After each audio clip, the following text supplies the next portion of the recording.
Welcome to turbo time channel. இன்றைக்கி வீடியோவில் crypto மார்க்கெட்டில் ரொம்ப முக்கியமான விஷயங்கள் இருக்குது. வீடியோவில் முக்கியமான 3 பார்ட்டில் விஷயங்கள் இருக்குது. 3 முக்கியமான விஷயங்கள் இருக்குது. அதை ஸ்கிப் பண்ணால் பாருங்கள். அப்புறம் நம்ம சேனலை சப்ஸ்கிரைப் பண்ணாதவங்க கொஞ்சம் சப்ஸ்கிரைப் பண்ணி நம்ம சேனல் வளர்ச்சிக்கு ஹெல்ப் பண்ணுங்கள். முதல் நியூஸ் வந்து சென்டிமெண்ட் அப்படின்ற அனாலிட்டிக்கல் கம்பெனி அது ஒரு ரிப்போர்ட் சொல்லியிருக்குது, ஒரு அனாலிசிஸ். அது என்னன்னு பார்த்தா பையிங் த டிப் அப்படின்னு சொல்கிற ஸ்ட்ராட்டஜி வழக்கமாக உள்ளது. காலகாலமாக வந்து பிட்காயின் மார்க்கெட்டில் பிட்காயின், எத்திரியம், கார்டனோ, சொலானா டாப் 4 இது வந்து இறங்குச்சுன்னா எல்லாம் கண்ணை மூடிட்டு வாங்கிடுவாங்க. வாங்கி கண்டிப்பாக பவுன்ஸ் ஆகும், வாங்கி ப்ராஃபிட் பார்ப்பாங்க. ஒரு 5-10% 10% இறங்கினாலே வாங்குவாங்க. அப்புறம் 20% மேலெல்லாம் இறங்குச்சுன்னா அதை விட துணிச்சலாக வாங்குவாங்க, வாங்கி ப்ராஃபிட் பார்ப்பாங்க. அதுதான் வழக்கமாக நடக்கிறது. ஆனால் இந்த தடவை ஜியோ பொலிட்டிக்கல் டென்ஷன் இந்த மாதிரி பல விதமானதுனால அந்த அளவுக்கு வாங்கலை அப்படின்னு சொல்லி அந்த சென்டிமெண்ட் அனாலிசிஸ் கம்பெனி சொல்லுது. இந்த தடவை வந்து இந்த டிப்பில் வந்து பேரிஷ் சென்டிமெண்ட்டு ரொம்ப டாமினேட் பண்ணுது கிரிப்டோ இண்டஸ்ட்ரியை அப்படின்னு சொல்லி அந்த ரிப்போர்ட் சொல்லுது. சின்ன சின்ன ட்ரேடர்ஸ் எல்லாம் ஃபியூச்சர் பொசிஷன்ஸில் அப்படியே வச்சுருக்க முடியல. மார்ஜின் அதிகமாக தேவைப்படுறதுனால அந்த மார்ஜின் பொசிஷன் லிக்விடேட் ஆகிடுது. அவங்களுக்கு வந்து ஹோல்டு பண்ணணும் அப்படின்ற எண்ணம் இருந்தாலும் ஃபியூச்சர்ஸில் வந்து வச்சுருக்க முடியல. அப்புறம் வந்து பிட்காயின் வந்து வழக்கமாக இறங்கும்போது குறைஞ்சது ஒரு 3 மாதமாவது அந்த பேட் ட்ரெண்டில் சைட்வேஸில் தான் ட்ரேட் ஆகிட்டுருக்கும். 3 to 6 மாதம் அப்படியே சைட்வேஸில் ட்ரேட் பண்ணிவிட்டு அப்புறம்தான் ஒரு up trend, clear up trend ஏறிச்சுன்னா படப்படன்னு ஏறிட்டு போயிடும். அதனால் இன்னும் கொஞ்சம் டைம் ஆகும் புல் ரன்னுக்கு. இப்போ வந்து பேரிஷ் சென்டிமெண்ட்டு ரொம்ப அதிகமாக இருக்குது மார்க்கெட்டில். ஃபியர் வந்து அதிகமாக இருக்குது, ஏன்னா அந்த ஜியோ பொலிட்டிக்கல் டென்ஷன் இருக்கனால அப்படின்னு சொல்லுது. அப்புறம் வந்து பொதுவாக லோ அப்படின்றது எதுன்னு தெரியாது. ஒரு லோ ஃபார்ம் ஆகும் பேரிஷ் மார்க்கெட்டில், அந்த லோ எதுன்னு தெரியாது. அந்த லோவில் வாங்கினவங்களுக்கு மார்க்கெட் ரெக்கவர் ஆகும்போது ரொம்ப நல்ல ப்ராஃபிட் கிடைக்கும். அதில் எந்த ஃபைனான்சியல் மார்க்கெட்லேயும் அதுதான் நடக்கிறது. அதை ரூல் அவுட் பண்ண முடியாது. கண்டிப்பாக அந்த லோவில் பிடிச்சவங்களுக்கு நல்ல ப்ராஃபிட் கிடைக்கும். $38,000 ஒரு நல்ல ஸ்ட்ராங் சப்போர்ட்டாக இருக்குது. 38,500 கீழே போச்சுன்னா உடனே பவுன்ஸ் ஆயிடுது.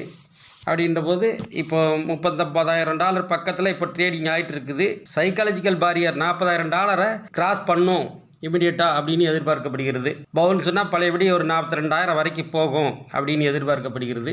ரொம்ப புல்ரன்றது கொஞ்சம் டைம் எடுத்துக்கிறோம் கண்டிப்பாக. இப்போ உள்ள ஸ்டேட்டஸ் படி 18,000 கரன்சி இருக்குது அப்படின்றாங்க. அப்புறம் பக்ட் அப்படின்ற ஒரு அமைப்பு ஸ்டடி எடுத்திருக்கு யூஎஸில்.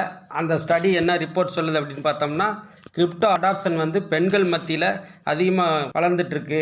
அப்புறம் கடந்த 6 மாதத்தில் ஃபஸ்ட்டு பர்ச்சேஸ் பெண்கள் வந்து ரொம்ப ஃபஸ்ட்டு பர்ச்சேஸ் பண்ணியிருக்காங்க. ஆண்களோட பெண்கள் தான் ஃபஸ்ட்டு பர்ச்சேஸ், அதாவது முதல் முறையாக கிரிப்டோவில் இன்வெஸ்ட் பண்ணியிருக்காங்க அப்படின்னு சொல்லுது. அதில் வந்து டாப் 3 பிட்காயின், எத்திரியம், டாகி செயின் அந்த 3 தான் ரொம்ப பாப்புலரு. அதுவும் பெண்கள் மெயினாக அந்த 3 தான் வாங்கி வச்சுக்கிறாங்க. அவங்களாம் விற்கிறது கிடையாது, வாங்கி அப்படியே வச்சுக்கிறாங்க. ஆண்கள்கிட்டையும் அந்த 3 காயினும் பிரபலம். அது இல்லாமல் அவங்க ஒய்ட் ரேஞ்சாக நிறைய காயின்ஸையும் அடாப்ட் பண்ணுறாங்க. ஆனால் பெண்கள் வந்து அந்த 3ஐ வச்சுக்கிட்டு ட்ரேடிங் எல்லாம் பண்ணுறது கிடையாது.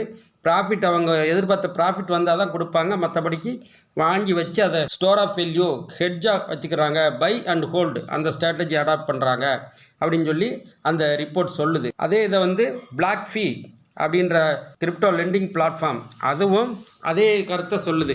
பெண்கள் வந்து அதை எக்கனாமிக் ஹெட்ஜாக யூஸ் பண்ணுறாங்க, நிறைய பேர் பை பண்ணுறாங்க எங்கள் பிளாட்ஃபார்ம்லையும் அப்படின்னு சொல்லி அந்த பிளாட்ஃபார்மும் சொல்லுது. இன்னொரு முக்கியமான விஷயம் கிரிப்டோ உலகத்தில், அதெல்லாம் தெரிஞ்சுக்கிற வேண்டிய விஷயம், இந்த என்எஃப்டின்றது நான் ஃபங்கிபிள் டோக்கன். அது வந்து ஏற்கனவே ரொம்ப பிரபலமாகிட்டு இருந்தது, ரொம்ப பூமில் இருந்தது, எல்லாருக்குமே தெரியும். அது நிறைய நல்லா போயிட்டு இருந்தது. எல்லா பிரபலமான கம்பெனிகளாக அதில் குதிக்குது அப்படின்லாம் நிறைய ரிப்போர்ட் நம்ம வீடியோவில் சொல்லியிருக்கிறோம்.